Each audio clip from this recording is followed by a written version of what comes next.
Assalamualaikum warahmatullahi wabarakatuh.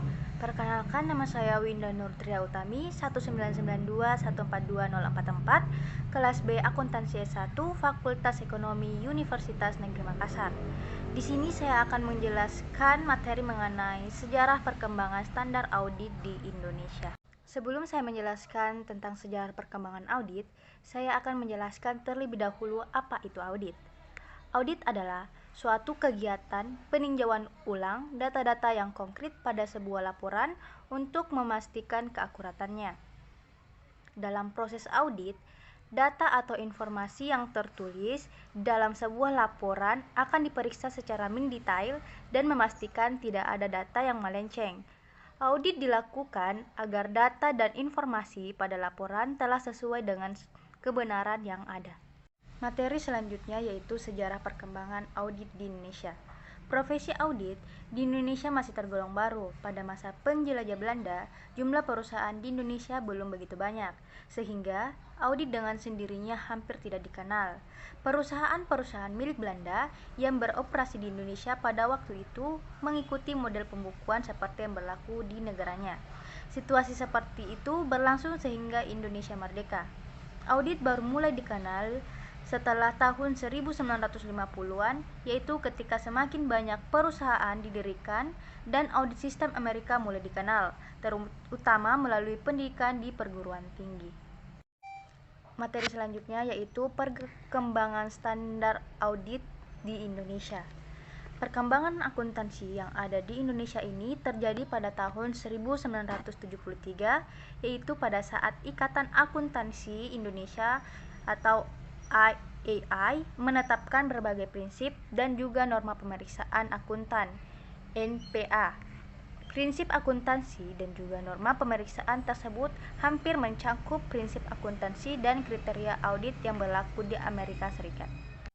Pada tahun 1995, lahirlah Undang-Undang tentang Perseroan Terbatas yang mewajibkan perseroan terbatas untuk menyusun laporan keuangan diaudit oleh akuntan publik.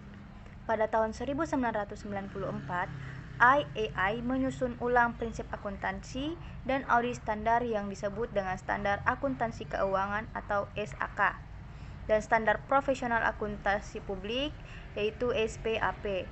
Sejalan dengan hal tersebut, IAI membentuk Dewan Standar Akuntansi yang berkelanjutan, menertibkan pernyataan standar akuntansi keuangan atau PSAK. Dalam internal IAI terjadi banyak perubahan.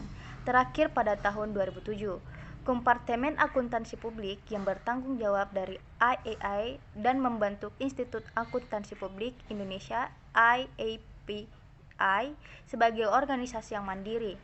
SPAP hasil karya dari IAI yang dibuat oleh IAPI dan dengan beberapa modifikasi pemutar akhiran yang dilakukan bulan Maret 2011. Sementara di tahun 2011 sudah dibuat undang-undang tentang akuntansi publik. SAK yang ada di berbagai negara secara bertahap mulai diselaraskan dengan International Financial Reporting Standard atau IFRS yang ditertibkan oleh International Accounting Standard Board atau IASB.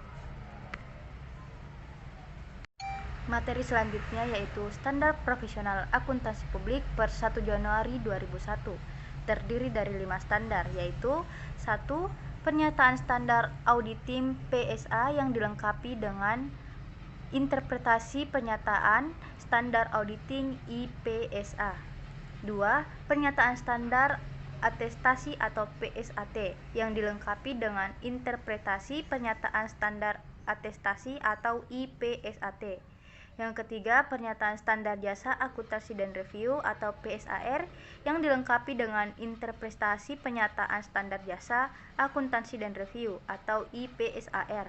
Yang keempat, pernyataan standar jasa konsultasi atau PSJK yang dilengkapi dengan interpretasi pernyataan standar jasa konsultasi atau IPSJK.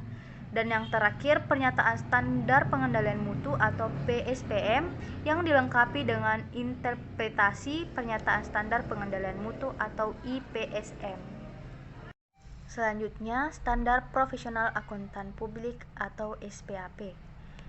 Standar Profesional Akuntan Publik (SPAP) yang berlaku di Indonesia selama ini mengacu pada standar auditing dari Amerika.